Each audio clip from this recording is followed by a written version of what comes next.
Greetings, my fellow Catholic. Today I'm going to give you 3 ideas on how to fundraise during the month of May, the month of Mary. Stick with me to the very end because I think you're going to like the third one. It's going to tie everything up together.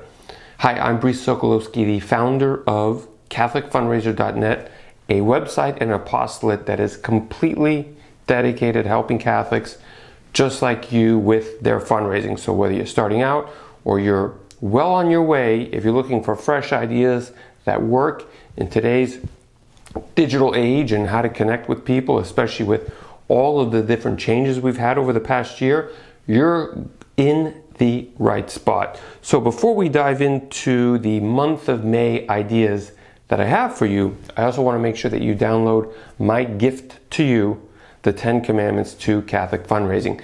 These are 10 things that have really helped me over the course of many years. It's been a collection of things that have helped me. It's a collection of things that people have told me that has really helped them.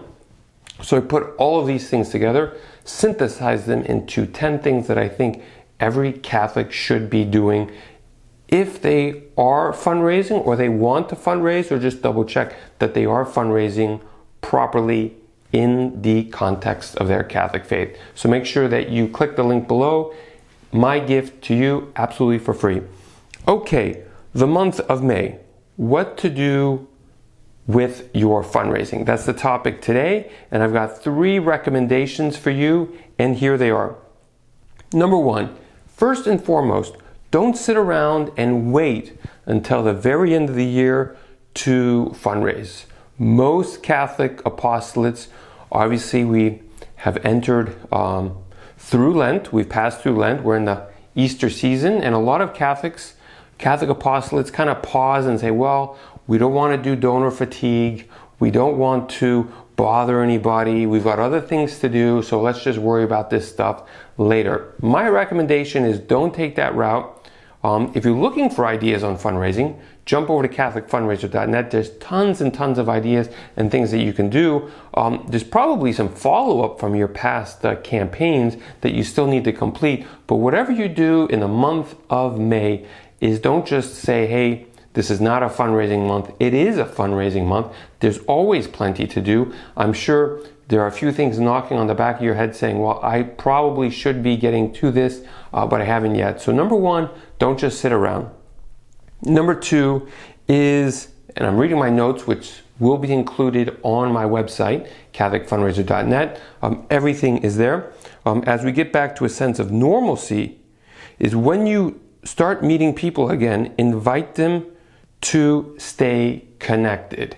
It's really important that you get people's contact information. It's very simple. Anyone can do it. It doesn't take a lot of work, but when you're meeting people, get their contact information. It's extremely important. If you don't get those people's contact information, you're never going to be able to ask them for a donation later on. You're never going to get to connect and keep up with what they're doing, and also let them know what you're doing. And that leads us to point number 3, is it's really important that you, especially in the month of May, build your community and keep your community informed. It's important to understand that God is bringing people to you.